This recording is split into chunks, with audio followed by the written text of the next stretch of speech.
అందరికీ వందనాలు. అనుకోకుండానే ఇందాక ప్రసంగంలో మరి మన బిడ్డల కొరకు ఏం దాచుకుంటున్నాము, ఎక్కువగా ప్రయాసపడేది దేని కొరకండి? మన కన్న బిడ్డలకి ఏదో ఒకటి వాళ్ళకి అందచేయాలి. మనం ఉన్నంతలో ఆస్తుల రూపంలోనో, భూముల రూపంలోనో, డబ్బులో, ధనమో, మన బంగారమో, అలా ఏదైనా సరే మన బిడ్డలకి అవి అందచేయాలని ఎక్కువగా భూలోకంలో ఉన్న తల్లిదండ్రులు ఎక్కువగా ఆలోచిస్తారన్నమాట. కానీ చాలా తక్కువ మంది మన బిడ్డలు ఈ భూలోకంలో అందజేయాల్సింది అందక చేయకపోతే తర్వాత వెళ్ళవలసిన చోటికి వెళ్ళలేరు. కాబట్టి మనము ఇక్కడ ఉన్నంత కాలంలో ఎలా వాళ్ళకి ఆ యొక్క తర్వాత దాన్ని అందచేయాలి అని ఆలోచించేది చాలా తక్కువ అన్నమాట. మన తదనంతరం ఆస్తులు ఇవ్వటంలో ముందుంటాం కదా, ఏమంటాము? మన తదనంతరం ఆస్తి మా బిడ్డలకు చెందాలండి అని అంటాం. కానీ ఇక్కడ మన తదనంతరం మనం ఏమి ఇస్తామో, ఏమి ఇవ్వాలో ఇక్కడ పరిశుద్ధ గ్రంథంలో రాయించి ఉంచారండి. అది చివరిలో నేను చెప్తాను. ఇది చివరి వరకు కనుక వీడియో వినేవాళ్ళు కూడా చివరి వరకు కూడా కనుక వింటే మన బిడ్డలకి మన తదనంతరము ఏమి ఇవ్వాలనుకుంటున్నామో, ఏమి ఇవ్వాలని దేవుడు చెప్తున్నాడో, ఏమి ఇస్తే మంచిదో మన బిడ్డలకి అది రాసి ఉంచారనమాట. పరిశుద్ధ గ్రంథం ఎప్పుడు కూడా మనకి ప్రతి విషయాన్ని కూడా తెలియచేయటం కోసం ముందు జాగ్రత్త. అంటే ప్రతిది కూడా మన పూర్వీకుల జీవితాల్లో జరిగిన ప్రతి విధానాన్ని కూడా మన ముందు ఉంచారు. అంటే ఒక్కొక్క కుటుంబంలో మంచిగా లేరనుకోండి, అదిగో మీరు మంచిగా లేరు కాబట్టి వారిని అనుసరించద్దు, మీరు కూడా అలా ఉండద్దు అని అలా తెలియచేయటానికి. అలాగే మంచిగా ఉన్నవారు, దేవుని దృష్టిలో పేరు పొందిన వారు ఉంటారు కొంతమంది. వారు చేసే క్రియలను బట్టి, వారు మాట్లాడే విధానం, వారు జీవించే విధానము, దాన్ని బట్టి దేవుని దృష్టిలో కనుక ఉంటే ఇదిగో వారు గొప్పగా ఉన్నారు, వారిని మనం అనుసరించాలి అని మనకి జాగ్రత్తల కొరకు, మనకు అన్ని విషయాలు తెలియటం కొరకు పరిశుద్ధ గ్రంథాన్ని రాయించారండి. చాలా మందికి భూలోకంలో ఇలాంటి విషయాలు తెలియదు. మామూలుగా ఎవరన్నా పెద్దలు చెప్తే తెలుసుకుంటూ ముందుకు వెళుతూ ఉంటారే కానీ మనకు మాత్రం క్షుణ్ణంగా మన జీవితానికి ఏమి కావాలో, ఏమి అవసరం లేదో, మన బిడ్డలకి కూడా ఏమి అవసరమో అన్నిటిని కూడా రాయించి ఉంచి ఉదాహరణలుగా జరిగిపోయిన వారి కుటుంబాల్లో ఉన్న విషయాలు కూడా మనకి తెలియచేస్తూ వచ్చారనమాట. వాటిల్లోనే కొన్ని విషయాలు మనం ఈరోజు తల్లిదండ్రులమైన, పెద్దలమైన మనం ఎలా ఉండాలో నేర్చుకొని మన తదనంతరం మన బిడ్డలకి అందచేసే వారముగా ఉందాము. ఎవరు వర్ధిల్లుతారండి? ఒకసారి ప్రశ్న. ఎక్కువగా మనం వర్ధిల్లుతారు అనే మాట మీకు అందరికీ తెలుసు కదా. ఎవరు వర్ధిల్లుతారు? మనము ఆశీర్వదించేటప్పుడు కూడా ఏమంటాము? వర్ధిల్లు అనే ఏదో ఆశీర్వదిస్తాం కదా. నీవు దీర్ఘాయువుతో వర్ధిల్లమని, అలాగే సంతానంతో వర్ధిల్లమని, అలాగే వివాహం జరగని వారి కొరకు ఏమన్నా మరి వివాహం జరగాలని, అలా అయ్యైనా సరే మీరు వర్ధిల్లాలని అంటాం కదా. మరి ఆ వర్ధిల్లేది ఎవరు వర్ధిల్లుతారు అని మీకు ఒకంత మనం అంతా ఆలోచన చేసుకొని ప్రశ్న వేసుకుంటే నిజంగానే అందరూ వర్ధిల్లుతామా? కొంతమందినే వర్ధిల్లుతామా? అందరికీ వర్ధిల్లే అవకాశం ఉందంటారా? వర్ధిల్లుతామా? ఎలాంటి వారు వర్ధిల్లుతారు? మరి అవి మనం తెలుసుకోవాలి కదా. మరి ఎలాంటి మనసు కలిగి ఉంటే, ఎలాంటి ప్రవర్తన కలిగి ఉంటే ఎలాంటి వారు వర్ధిల్లుతారు అనేది మనకి పరిశుద్ధ గ్రంథంలో రాయించారు. ఒకసారి ఎవరు వర్ధిల్లరో ఒకసారి అది చూసి ఎవరు వర్ధిల్లుతారో ఈ రెండింటిని కూడా మనం చూద్దాం అనమాట. ఎవరు వర్ధిల్లరో మొదటిగా ఒకసారి చూద్దాం. సామెతల గ్రంథము 28వ అధ్యాయము 11వ వచనము. అతిక్రమములను దాచిపెట్టువాడు వర్ధిల్లడు, వాటిని ఒప్పుకొని విడిచిపెట్టువాడు కనికరమ పొందును. ఇక్కడ ఎవరు వర్ధిల్లరు అంటే మనము ఎవరు వర్ధిల్లరో అది తెలుసుకున్నాం ముందుగా. అతిక్రమములను దాచిపెట్టువాడు అస్సలు వర్ధిల్లుడు అంట. ఏంటది? అతిక్రమములను దాచిపెట్టేవాడు వర్ధిల్లడు. ఏం చేయాలంట? వాటిని ఒప్పుకొని విడిచిపెట్టువాడు దేవుని యొక్క కనికరాన్ని పొందుకుంటాడంట. మరి ఎవరు మరి ఆ దేవుని కనికరాన్ని పొందుకుంటారో, ఎవరు వర్ధిల్లుతారో కూడా సొలొమోను గారే, ఈ సామెతలు రాయించిన వారే సొలొమోను గారు. ఈయన చాలా విషయాలు మనకు తెలియచేయటం జరిగిందనమాట. ఎవరు వర్ధిల్లుతారో చూద్దాం. సామెతల గ్రంథము 2వ అధ్యాయము 7వ వచనములో చదువుతున్నాను. ఆయన యథార్థవంతులను వర్ధిల్ల చేయను.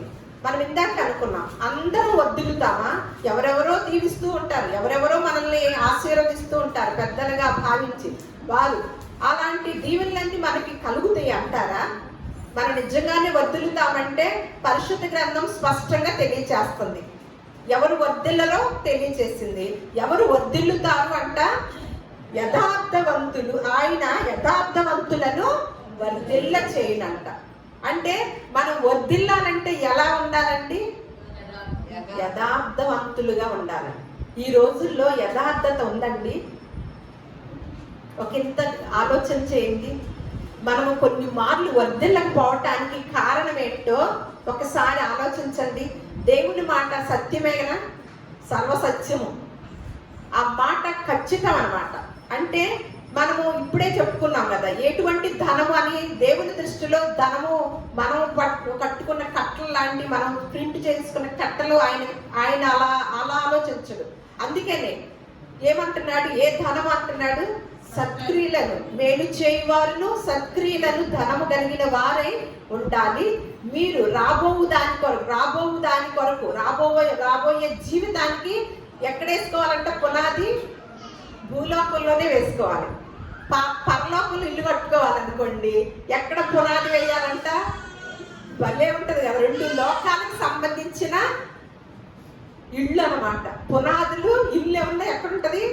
మనం కూడా చూడండి, పునాది వేసుకునేటప్పుడు పునాది వేసి చాలా హైట్ మీద లేపుతారు కదా. ముందు పునాది వేయాలి, దానిలో మెరక తోలించాలి కదా. చాలా రోడ్డు వేసినా మనకి ఇబ్బంది కాకూడదు అని మెరక తోలిస్తారు ఆ పునాదిలో అన్నమాట. ఇక్కడ మనకు ఎలా వేసుకోమన్నాడు? భూలోకంలోనైనా పునాది వేసుకోవాలి. ఎక్కడ ఉంటది ఇల్లు? పరలోకంలో ఉంటది అన్నమాట. అందుకని ఇక్కడ ఏమంటున్నాడు? యథార్థవంతుల్నే ఆయన వర్ధిల్ల చేస్తాడు. మళ్ళీ సామెతలు 11:20లో యథార్థముగా ప్రవర్తించు వారు ఆయనకి ఇష్టలు అన్నమాట. ఎవరు పడితే వాళ్ళు ఇష్టపడతాడు దేవుడు. ఇప్పుడు మనమే చూడండి, మనకి ఇబ్బందికరంగా కలిగించే వాళ్ళని మనం ఇష్టపడతామా? వాళ్ళ మనస్తత్వం చూసి దూరంగా ఉంటాం కదా, దగ్గరికి తెచ్చుకుంటామా? అమ్మో వీళ్ళు డేంజరు, వీళ్ళతో ఎక్కువ సహవాసం చేయకూడదు, అమ్మో వీళ్ళని ఎక్కువగా ఇష్టపడకూడదు అని మనమే పెద్ద తెలివితేటలతో ఆలోచించుకుంటాం కదా. మరి దేవుడికి కూడా ఎవరి ఇష్టములంట? యథార్థవంతులే ఆయనకి ఇష్టలంట. మళ్ళా సామెతలు 3:32లో యథార్థవంతులకి ఆయన తోడుగా ఉండునంట. ఎవరికి ఉంటారు? మళ్ళా చూడండి, ఇవి గమనించండి. మనందరికి ఉంటున్నాడా అంటే ఏమో ప్రశ్నే. ఎవరెవరికి ఉంటారో లిస్ట్ ఇస్తున్నాడు అనమాట. ఎవరెవరి దగ్గర దేవుడు ఉంటాడో, ఎవరెవరికి తోడుగా ఉంటాడో, ఎవరెవరిని వర్ధిల్ల చేస్తాడో వారినే మనకి లిస్టు చదువుతున్నాం, ఒక లిస్టు. అయితే ఎవరినంట? యథార్థవంతులకి ఆయన తోడుగా ఉంటాడంట. సామెతలు 14:11లో భక్తిహీనుల ఇల్లు నిర్మూలమగునంట, యథార్థవంతుల గుడారము వర్ధిల్లునంట.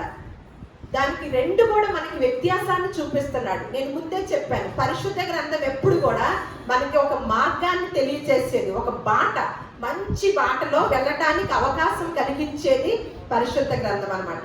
భక్తిహీనుల యొక్క ఇల్లు ఏమవుతుందంట? నిర్మూలం అయిపోద్దంట. యథార్థవంతుల గుడారం ఏమవుతుంది? ఎప్పుడు కూడా వర్ధిల్లుతూ ఉంటదంటండి, వర్ధిల్లుతూ ఉంటదంట. మళ్ళా సామెతల గ్రంథము 28వ అధ్యాయం 18వ వచనం, యథార్థముగా ప్రవర్తించువాడు రక్షింపబడునంట. ఎంత లిస్టో చూడండి. చాలా లిస్టులు వింటూ ఉంటాం కదా, మరి ఈ లిస్టు చూడండి. ఎవరినంట? యథార్థముగా ప్రవర్తించు వాడినే రక్షింపబడునంట. యథార్థంగా ఉంటేనే మనం ఎప్పుడు ఇబ్బందుల్లో ఉంటే అప్పుడు రక్షించడానికి దేవుడికి అవకాశం ఉంటుంది అనమాట.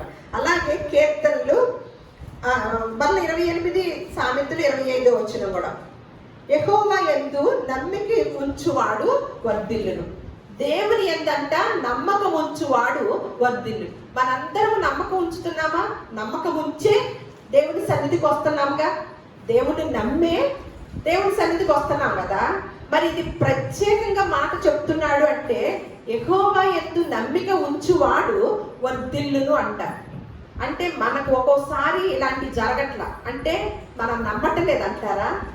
దేవుని యందు నమ్మకం ఉంచితే కనుక ఖచ్చితంగా దేవుడి యొక్క వాక్యం ఏం చెప్తుంది? వర్ధిల్లుతారు అని చెప్తుంది. మరి మనం అందరం కూడా నమ్మిన వారమేగా దేవుణ్ణి. మరి చాలా చాలా విషయాల్లో వర్ధిల్లటలేదు అంటే ఏమి కోల్పోతున్నాము? దేవుని యందు నమ్మకాన్ని కోల్పోతున్నాం. చాలా విషయాల్లో మనం బాధపడుతూ ఉంటాం కదా. కొన్ని సమస్యల్లో అవి జరగటం లేదని, అందులో మనం వర్ధిల్లట్లేదని, అందులో మన సంతోషాన్ని పొందుకోలేకపోతున్నామంటే ఎవరి మీద వేయట్లేదు భారము, ఎవరి మీద నమ్మకం ఉంచటలేదు. దేవుని మీద నమ్మకం ఉంచితే దాని గురించి మనం ఆలోచిస్తామా? వర్ధిల్లటం అంటే సంతోషంగా జీవించడం కూడా అది ఒక గొప్ప భాగ్యమేగా. ఇందాక చెప్పుకున్నాం కదా, గొప్ప ప్యాలెస్లు ఉన్నాయి కానీ అక్కడ ఏముంది? ఆరోగ్యం లేదు, సంతోషం లేదు, ప్లస్ అసలు మనిషే లేడు. ఏం ప్రయోజనం? కానీ ఏ రోజుకు ఆ రోజు మనం సంతోషంగా ఉండటం అనేది అది గొప్ప వర్ధిల్లటమేనా? అంటే మనం ఎన్నో మార్లు దేవుని మీద నమ్మకం ఉంచటం లేదన్నమాట. నమ్మకం ఉంచకపోవటం వల్లే మనలో ఆ సంతోషాన్ని లోపిస్తుంది, అలాగే మిగతావి కూడా దానిలో నుంచి వెళ్ళిపోతూ ఉన్నాయి. ఇంకోసారి కీర్తన గ్రంథము 92వ కీర్తన 12వ వచనం 13వ వచనం ఇక్కడ కూడా ఏమంటున్నారో చూడండి. నీతిమంతులు ఖర్జూర వృక్షము వలె మొవ్వ వేయుదురు, లెబానోను మీద దేవదారు వృక్షము వలె వారు ఎదుగుదురు. యెహోవా మందిరములో నాటబడిన వారు మన దేవుని ఆవరణములో వర్ధిల్లుదురు. అస్సలు అంటే దేవుని ఆవరణములో కూడా వర్ధిల్లటము అంట. అది కూడా చూడండి. ఇందాకే చెప్పారు కదా, ఊరికి వచ్చి వినెళ్ళిపోతే వర్ధిల్లినట్లుగా ఉందా మీకు? మందిర ఆవరణంలో వర్ధిల్లాలంటే ఏం చేయాలి? దీంతో సంబంధం ఉండాలి కదా, దీంతో కనెక్షన్ ఉండాలి కదా. దేవుని సన్నిధికి మనకి ఆ యొక్క కనెక్షన్ ఉంటే మనము అన్నిట్లో కూడా ఆయన ఆవరణం, దేవుని సన్నిధి ఎక్కడ 2-3 కూడి ఉంటారో అక్కడ ఆయన సన్నిధిని ఉంచుతానన్నాడు కదా. ఇక్కడ ఏమంటున్నాడు? నీతిమంతులు ఖర్జూర, ఎంత చక్కగా పోల్చి చెప్తున్నాడో చూడండి. నీతిమంతులంట ఖర్జూర వృక్షము వలె మొవ్వ వేయుదురు, లెబానోను మీద దేవదారు వృక్షము వలె వారు ఎదుగుదురు. యెహోవా మందిరములో నాటబడిన వారు మన దేవుని ఆవరణములో వర్ధిల్లుదురు. మనము ఒకసారి కీర్తన చూస్తాం. మొదటి కీర్తన ఏమని ఉంటది? దుష్టుల ఆలోచన చొప్పున నడవక, పాపుల మార్గములను నిలవక, అపహాస్కులు కూర్చున్న చోటన కూర్చుండక, యెహోవా ధర్మశాస్త్రమునందు ఆనందించుచు దివారాత్రములు ధ్యానించువాడు ధన్యుడు. వాడు ఎలా ఉంటాడంట? ఆకు వాడక తమ కాలమునందు ఫలమిచ్చు చెట్టు వలె ఉంటూ. ఎక్కడుంటాడు ఆ మొక్క? ఎక్కడ ఉంటదంట? నీటిగా. అది మర్చిపోయారు మరి ఏంటంటే ఆ మొక్క ఎక్కడ ఉంటది? ఫలించాలంటే ఆ మొక్క ఎక్కడ ఉంటది? నీటి కాలువల యోరను నాటబడినదై తమ కాలమందు ఆకు వాడక తమ కాలమందు ఫలమిచ్చు చెట్టు వలె ఉంటాడు. అప్పుడు దాని కింద మాట, అతడు చేయనిదంతయు సఫలమవుతాడు. ఎంత కనెక్షన్లు ఉన్నాయో చూడండి. ఇందాక అన్నారు కదా, ధనముకి, కంటికి, పరలోక రాజ్యానికి, ఎన్నిటికి కనెక్షన్ ఎలా ఉంటుంది? ధనం ఏంటి, కన్ను ఏంటి, పరలోకం ఏంటి? మరి నేత్రాశ మనల్ని ఏం చేస్తుంది? పరలోకానికి వెళ్లకుండా. అందుకని గొప్ప మాట అన్నమాట. నీ కన్ను, నీ కుడి కన్ను నిన్ను అభ్యంతర పరిచిన ఎడల దాన్ని ఏం చేయమంటున్నాడంటే చూడకుండా ఉండమంటట్లా. అసలు ఈ మాట ప్రపంచంలో ఎవ్వరు చెప్పని మాట అండి. ఎంత అద్భుతంగా ఉంటుందో అన్నమాట. మన శరీరం, మన దేహం అంతా కూడా నరకానికి వేగంగా చేసేస్తుంది కాబట్టి దాన్ని ఏం చేయమంటున్నాడు? దాన్ని తీసివేసి, పెరిగివేసే, పీకేసే. ఎందుకంటే ఆ కన్ను చూడకూడని చూపు చూస్తుంది. ఆ ఒక్క కంటి వలన, ఒక్క కన్ను వలన నీ దేహం అంతా కూడా ఎక్కడికి వెళ్ళిందంట? నరకానికి వెళ్ళింది. ఈ మాట అంది ఎవ్వరూ చెప్పలేరండి. ఇటువంటి గొప్ప సూత్రాన్ని ఒక్క యేసుక్రీస్తు వారు మాత్రమే చెప్పగలిగారు. అందుకని ఇక్కడ ఏమంటున్నాడు, ఎప్పుడు కూడా ఇక్కడ లెబానోను మీద దేవదారు వృక్షం వలె వారు ఎదుగుదురు, యెహోవా మందిరములో నాటబడిన వారే ఏంటంట, వారు దేవుని ఆవరణములో వర్ధిల్లుతారంటే. ఎంత గొప్ప మాటలో చూడండి. అందుకనే ఎప్పుడు కూడా ఆ దేవునితో కనెక్షన్ ఉంటే, మళ్ళీ యెహోషువ గ్రంథాన్ని కూడా ఒకసారి చూద్దాం. 1వ అధ్యాయం 8వ వచనం. ఇంకేం చేయాలో ఇందాకే చెప్పారు కదా, పరలోకానికి వెళ్ళాలంటే, పరలోకంలో ధనం కూర్చుకోవాలంటే ఏంటి అని ప్రశ్నించారు అచ్యుతరావు గారు. పరలోకంలో ధనం కూర్చుకోవాలంటే కొన్ని సూత్రాల్లో ఇవి కూడా పనికొస్తాయి అన్నమాట. ఏం చేయాలి, ఇక్కడ చూడండి, ధర్మశాస్త్ర గ్రంథమును దివారాత్రము దాన్ని ధ్యానించి ఎడల నీ మార్గమును వర్ధిల్ల చేసుకొని చక్కగా ప్రవర్తించడం. ఏం చేస్తామంట, మన మార్గము చక్కగా వర్ధిల్లలేదు అంటే మనం ఏం చేసిన వారం అవుతున్నాము. మన మార్గాలు కొన్ని, మనం నిర్ణయించిన మార్గం, మనం ప్లాన్ చేస్తున్న మార్గాలు తేడాలు వస్తాయి. ఎందువల్ల ఏటిని పాటించటం లేదు, దేని మీద ఆధారపడతలేదు. ఇక్కడ చూడండి, యెహోషువ అంటున్నాడు అన్నమాట. దానికి దేవుడు ఈ ధర్మశాస్త్ర గ్రంథమును దివారాత్రము దాన్ని ధ్యానించిన ఎడల నీ మార్గమును వర్ధిల్ల చేసుకొని చక్కగా ప్రవర్తించేదవంట. మనము మన మార్గాన్ని వర్ధిల్ల చేసుకోవాలంటే ఇక్కడ ఏముందండి, ఏం చేయాలంట, ధర్మశాస్త్ర గ్రంథమును ఏం చేయాలి, అందులో ఉన్నదే కదా.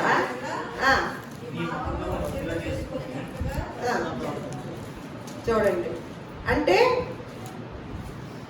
ధర్మశాస్త్ర గ్రంథంలో ఏవైతే రాసి ఉన్నాయో అవన్నిటిని కూడా మనం చేస్తే ఏమండి, మిగతా మాట ఏముంది చదవండి. అక్కడ ఒక మాటను కూడా నేను ఆఫ్ చేశాను మామూలుగా. దానిలో రాయబడిన వాటన్నిటి ప్రకారము చేయుటకు నీవు జాగ్రత్త పడినట్లు దివారాత్రములు దానిని ధ్యానించిన ఎడల నీ మార్గమును వర్ధిల్ల చేసుకొందువు, చక్కగా ప్రవర్తించదు. దేని మాట ప్రకారము, ధర్మశాస్త్రములో ఉన్న మాటల ప్రకారం కనుక మనము అనుసరించితే మన మార్గాన్ని ఏం చేసుకుంటామంట, వర్ధిల్ల చేసుకుంటాము, చక్కగా కూడా అందులో వెళతామన్నమాట. అలా ఒక వ్యక్తిని చూస్తున్నాం. అందుకని ఇవన్నీ మాటలు చెప్పిన వాడు దేవుడు కొంతమందిని మనకి వ్యక్తులను కూడా చూపిస్తారనమాట. వారి జీవితంలో వారు ఈ మాటల్ని అనుసరించిన వారు ఎలా ఉన్నారో, అనుసరించనప్పుడు ఎలా ఉన్నారు అనేది ఒకంత దావీదు గారిని చూద్దాము. 1 రాజుల గ్రంథము 15వ అధ్యాయము 4వ వచనంలో నేను చదువుతాను.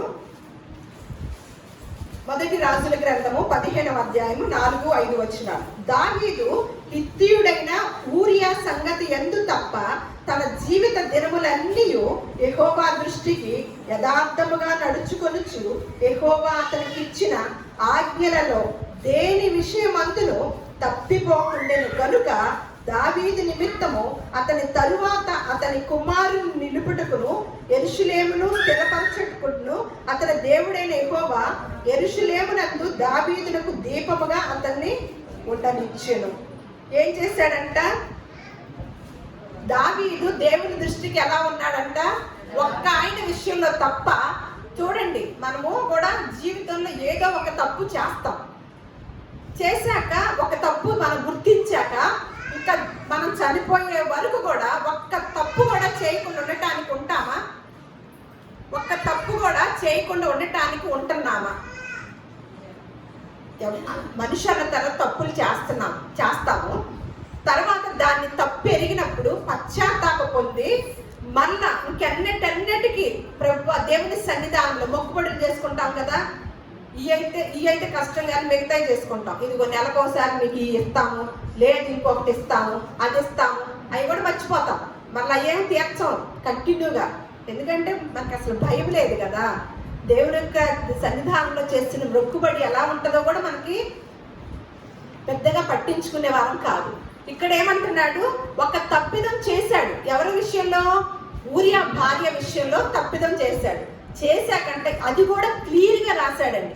మన దేవుడు, మనం సేవించే దేవుడు, కుటుంబాల్లో జరగకూడని తప్పు, చేయకూడని తప్పులు కూడా చేసిన వాటిని కూడా అవేమి దాచి ఉంచలా. ఇది పరిశుద్ధ గ్రంథము కదా అని. అంటే తన బిడ్డలు ఆ తప్పిదాలు కూడా తెలుసుకోవాలి, దానికి ఇంకెన్నటన్నిటికీ అలాంటి తప్పిదాల్లోకి వెళ్ళకూడదు అని రాయించిన మాటలు కదా. అయితే దావీదు గారంట క్షుణ్ణంగా ఇక్కడ రాసి ఉంచారు. ఏమంటున్నాడు, దావీదు హిత్తీయుడైన ఊరియా సంగతి ఎందు తప్ప తన జీవిత దినములన్నీ ఎంత స్పష్టంగా రాసి ఉంచారు. మనం చేయగలుగుతామా? తన జీవిత దినములన్నీ కూడా ఎలా ప్రవర్తించాడంటండి? యథార్థముగా ప్రవర్తించాడంటండి. మనం ఒక తప్పిదం చేస్తాం, తెలుసుకుంటాం, అది అమ్మో అమ్మో అని పశ్చాత్తాపడి వదిలేద్దామని వదిలేసేస్తాం. మళ్ళీ ఒక సంవత్సరానికి ఇంకో తప్పిదం చేస్తామా లేదా? లేకపోతే మనం చనిపోయేదాకా చేయకుండా ఉంటామని నిర్ణయం చేసుకున్నామా? చేసుకుంటాం, కానీ చేయకుండా ఉంటామా? కానీ అందుకే దావీదు ఏమై కూర్చున్నాడు, దేవునికి ఇష్టానుసారుడైన, హృదయానుసారుడైన. మరి దావీదు అంత తప్పు చేశాడు కదండి, ఆయన హృదయానుసారుడైన మనుషుడు ఎలా అయ్యాడండి? మనకు ప్రశ్న. ఇక్కడేమంటున్నాడు, అందుకనే పర్టికులర్గా మనకు వివరిస్తున్నారు పరిశుద్ధాత్మ దేవుని యొక్క సహాయంతో రాసిన మాట. ఊరియా భార్య విషయం తప్ప తన జీవిత కాల అన్నిటిలో కూడా ఆయనంట ఎలా ఉన్నాడంట? యథార్థముగా ఉన్నాడంట. చూడండి, ఇలాగే ఇంకొక రాజుగారి గురించి కూడా చూద్దాం. ఇంకొక రాజుగారు 2వ దినవృత్తాంతములు 26వ అధ్యాయం తీయండి. 2వ దినవృత్తాంతములు నేను అక్కడక్కడ చదువుతాను. 3వ వచనంలో చదువుతున్నాను. 2వ దినవృత్తాంత గ్రంథములు 26వ అధ్యాయము 3వ వచనము 4వ వచనము చదువుతున్నాను. ఉజ్జియా ఏలన ఆరంభించినప్పుడు 10 ఏండ్ల వాడవై యెరూషలేములో 52 సంవత్సరములు 15 ఏండ్ల వయసులో ఏలిన రాజు అన్నమాట. ఇక్కడ ఎవరండి? ఉజ్జియా. ఎంత చిన్న వయసులో చూడండి. ఆయన అంటే ఎన్ని సంవత్సరాలు ఏలాడంట? యెరూషలేములో 52 సంవత్సరములు ఏలిన. అతని తల్లి యెరూషలేము కాపురస్తురాలు, ఆమె పేరు ఎకల్యా. అతడు తన తండ్రి అయిన అమజ్యా చర్య అంతటి ప్రకారము యెహోవా దృష్టికి యథార్థముగా ప్రవర్తించెను. దేవుని ప్రత్యక్షత విషయమందు తెలివి కలిగిన జకర్యా దినములలో అతడు దేవుని ఆశ్రయించెను.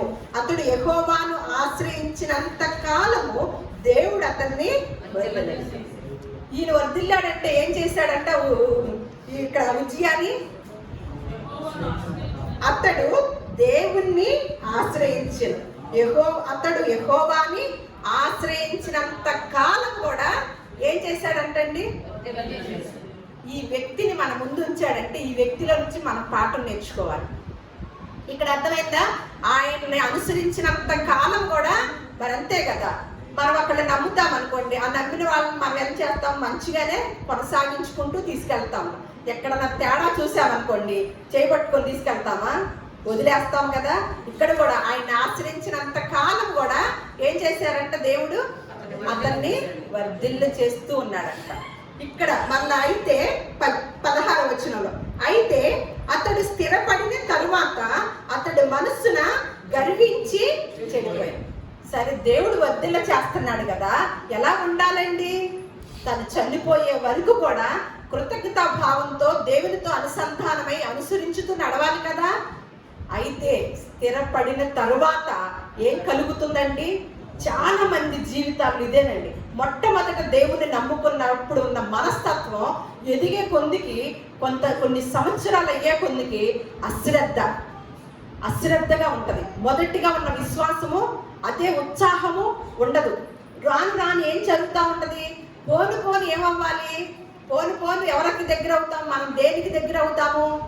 మరణానికి దగ్గర అవుతాం కదా. పోయేంత వరకు కూడా పరలోక రాజ్యానికి దగ్గర అవ్వాలని కోరుకుంటూ ఉంటాం కదా. మనం ఏంటో రివర్స్ అన్నమాట. దేవుని నమ్మే కొలది ఏమవుతా ఉంటాము? దేవుని కార్యాలలోను, దేవుని సన్నిధానంలోను. ఇందాక పవన్ ప్రార్థన చేస్తూ అన్నాడు కదా, సమాజముగా కూడటం మానకుండగా మేము రావాలి ప్రభువా అని ప్రార్థన చేశాడు. అది ఎంతమంది పాటిస్తున్నారండి? అది ఆజ్ఞ, దేవుడిచ్చిన ఆజ్ఞ. అది పాటిస్తున్నామా? పోను ఏం జరుగుతుంది? ఒక వ్యక్తి అన్నారు, ఒక్క మంచాన పడితే తప్ప దేవుని సన్నిధానానికి రావటం మానకూడదంటే. ఒక మంచాన పడితే తప్ప. అందుకని ఆది కాలంలో అపొస్తలులు ఎలా ఉన్నారు? మొదటి మాట ఏంటి? సహవాసమునందును, రొట్టె విరుచుట యందును, ప్రార్థన యందును ఎడతెగక ఉన్నారంట. బోధ ముందేముంది? మరి అది కదా ఏముంది? వీరు అపొస్తలుల బోధ యందును, సహవాసమందును, రొట్టె విరుచుటందును, ప్రార్థన యందును ఎడతెగక ఉన్నారంట. ఇప్పుడు ఎంతమంది ఎడతెగక ఉంటున్నామా? ఎడతెగక. బయట ప్రపంచంలో రకరకాల బోధలు అవి మనం వినకుండగానే వినపడుతూ ఉంటాయి. దైవికమైన బోధలు ఒక్క దేవుని సన్నిధానంలోనే దొరుకుతాయి.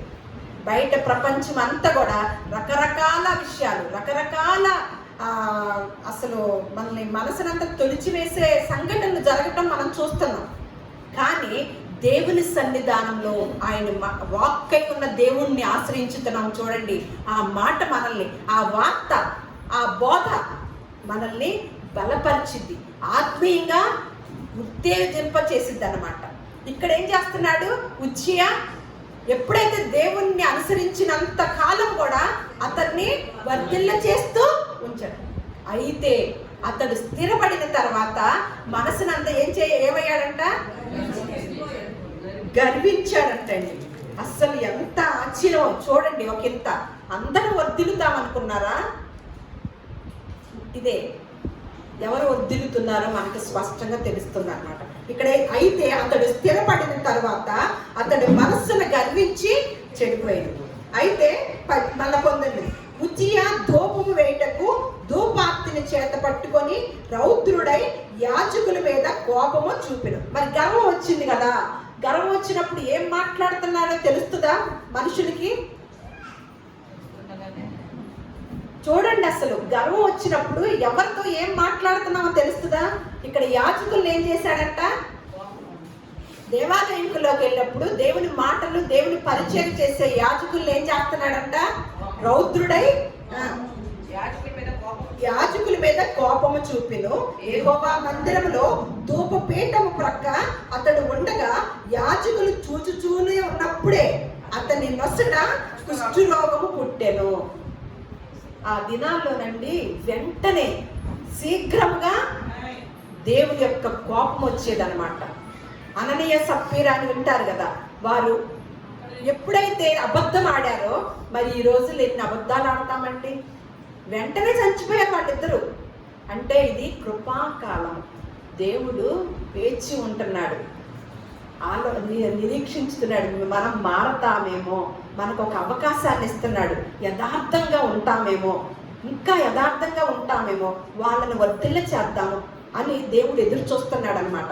ఇక్కడ ఎప్పుడైతే గర్వం వచ్చిందో వెంటనే ఆ రౌద్రుడై అంట ఏం మాట్లాడతారో, గర్వం వచ్చిన వాళ్ళకి ఏం మాట్లాడతారో కూడా తెలియదు, వాళ్ళు ఏం మాట్లాడతారో కూడా. వెంటనే కోపం అనే వాళ్ళందరూ చూస్తూ ఉండగానే ఏమొచ్చిందంటండి? కుష్ఠరోగం వచ్చిందంట.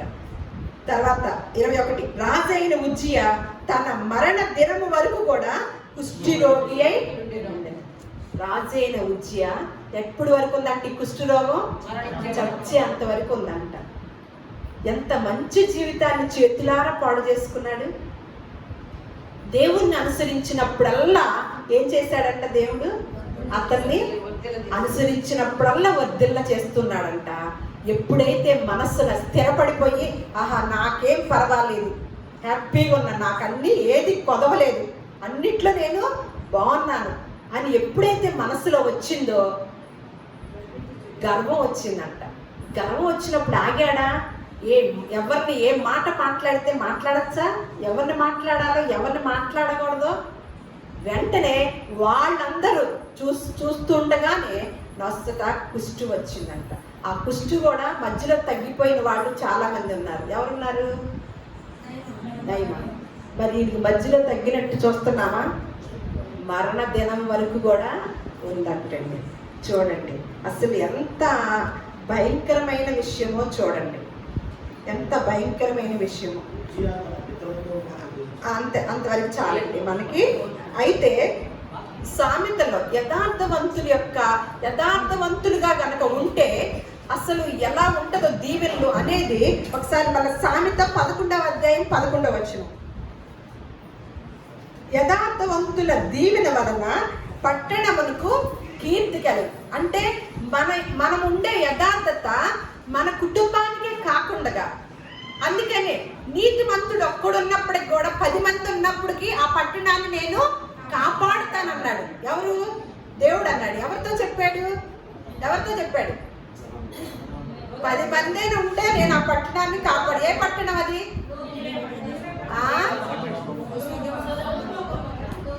ఏంటి అవి మొదటి కాలంలో మాటలే, 1వ తరగతి మాటలే, 1వ తరగతి కూడా రాట్లా.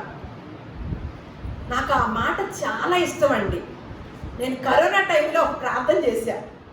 నాకు ఆ మాట అంటే ఆ మాట మరి నిజంగా మనం ఎవరైనా ఆపాదించుకోవచ్చు. ప్రభువా 10 మంది నీతిమంతులు ఉంటే ఆ ప్రాంతాన్ని కాపాడుతానన్నావు కదా, మేము నిన్ను నమ్మాము, సాధ్యమైనంత వరకు నీతిమంతులుగా ఉండటానికే ప్రయత్నం చేస్తున్నాం, సాధన చేస్తున్నాం. ఈ ప్రాంతంలో ఎవ్వరు కూడా ఏది అవ్వకూడదు ప్రభువా, నీ మాటను పట్టుకొని నేను ప్రార్థన చేస్తున్నా. నాకు తెలిసిన నా బంధువర్గంలో కూడా నా ప్రాంతంలో ఎవ్వరికి విపత్తు రాకూడదు అని నేను ఆ రోజు నాకు ఈ మాట గుర్తుకొచ్చింది. మళ్ళీ ఇప్పుడు గుర్తు రావట్లా ఈ మధ్య కాలంలో మళ్ళా. అంటే ఆ రోజు మాత్రం మేము ఖాళీగా ఉండి ఈ మందిరాన్ని కడుతూ ఉన్నాం కదా కరోనా టైంలో, లాక్డౌన్లో. నేను ఒక్కటే ప్రార్థన చేసుకునేదాన్ని. అబ్రహాముని, లోతుని ఆ రోజు దేవుడు వారితో మాట్లాడడం, ఆ పట్టణాన్ని నాశనం చేసే విధానాన్ని గుర్తు తెచ్చుకొని, ప్రభువా ఈ ప్రాంతంలో మా కుటుంబం ఉంది. అబ్రహాము దేవుని నమ్మిను, అది అతనికి నీతిగా ఎంచబడినాడు. ఎంతవరకు నమ్మాడు?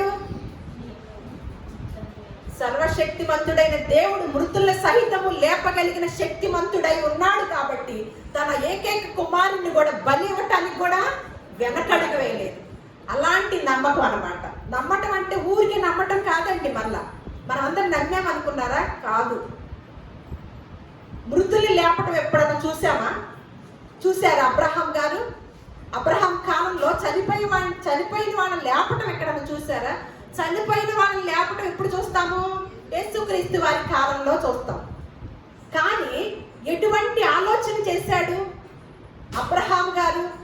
మరి అదేమి చూడలేదే. కానీ అందుకని తర్వాత క్రొత్త నిబంధనలు ఏప్రిల్ రాసిన పత్రికలోనే ఉంటుంది అన్నమాట. మృతుల సైతం కూడా లేపగలిగిన శక్తివంతుడై ఉన్నాడు కాబట్టి తన ఉన్న ఏకైక కుమారుని కూడా బలి ఇవ్వటానికి వెనుకగా తగ్గలేదు. అలాగే దేవుని నిన్ను నమ్మామయ్యా, ఈ ప్రాంతంలో ఆ విపత్తు రాకూడదు, ఆ దెబ్బ రాకూడదు, ఆ వైరస్ రాకూడదు అని బాగా బలంగాను అసలు మనస్ఫూర్తిగా నమ్మి ప్రార్థన చేశానండి. దేవుడు ఎంత అద్భుతం చేశాడు. దేవుడు ఆ మొర విన్నాడు అనమాట. ఇప్పుడు ఏమంటున్నాడు? యథార్థవంతుల దీవెన వలన పట్టణానికి ఏం వచ్చిందంటండి? కీర్తి కలిగింది. సరే, మన బిడ్డలకి ఆస్తుల రూపంలో ఇవ్వాలనుకుంటున్నాము, అంతస్తుల్లో బంగారము. ఇందాక సునీత అంది కేజీ అనేసరికి చెరో ఒక అమ్మాయికి అర కేజీ లెక్కలు వేసుకున్నాం. ఏం చేసింది? 2 అమ్మాయిలు సునీతకి ఒక అర కేజీ ఒక అమ్మాయికి, ఒక అర కేజీ ఒక అమ్మాయి. దేవుడు వచ్చే సంవత్సరం ఇచ్చునుగాక. ఏంటనేది ఇందాక అనుకున్నాం కదా, అదనాన్ని ఇచ్చునుగాక. అయితే మన పిల్లలకి మన తదనంతరం ఏమి ఇవ్వాలో మరలా సొలొమోన్ గారు ఒక మాట చెప్తున్నాడండి. ఒకసారి సామెతల గ్రంథము 20వ అధ్యాయము 7వ వచనం, ఇదొక్కటి చూసి ముగించేసుకుందాము. సామెతల గ్రంథము 20వ అధ్యాయము 7వ వచనం. యథార్థవంతులకు నీతిమంతుని పిల్లలు వాని తదనంతరము ఆస్తి పనులు అవుతారన్నారా? మన తదనంతరం ఆస్తి ఎవరికి రాయాలి? ఈ ఆస్తి అసలు ఎంత బాగా రాశాడో చూడండి, ఎంత బాగుందో. నిజంగానే నాకైతే ఎంత ఇష్టం కలిగిందో. యథార్థవంతులకు నీతిమంతుని పిల్లలు వాని తదనంతరము ధన్యులు అవ్వాలంటే మన కాలంలో మనం ఎలా ఉండాలి? మన పిల్లలకి ఇది చెందాలంటే మనకిచ్చిన కాలంలో మనము యథార్థంగాను నీతిమంతులుగా ఉంటే మన తదనంతర ఆస్తి ఎవరికి వెళ్ళిద్ది? మన పిల్లలకి వెళ్ళిద్ది అనమాట. ఈ భూలోకంలో ఆస్తి అంటే ఏమవుతుందని యేసుక్రీస్తు వారు చెప్తున్నారు. ఇక్కడ దొంగలు వస్తారు, అలాగే చెమ్మటి పట్టింది. అక్కడ దాచుకున్న ఆస్తి, అలాంటి ఆస్తిని మన బిడ్డలకి పంచేవారుగా మనలందరినీ కూడా దేవుడు ఆ విధముగా ఆశీర్వదించునుగాక. దేవుడు మీ కుటుంబాలన్నిటిని కూడా బహుగా బహుగా బహుగా ఆశీర్వదించునుగాక, వర్ధిల్ల చేయునుగాక.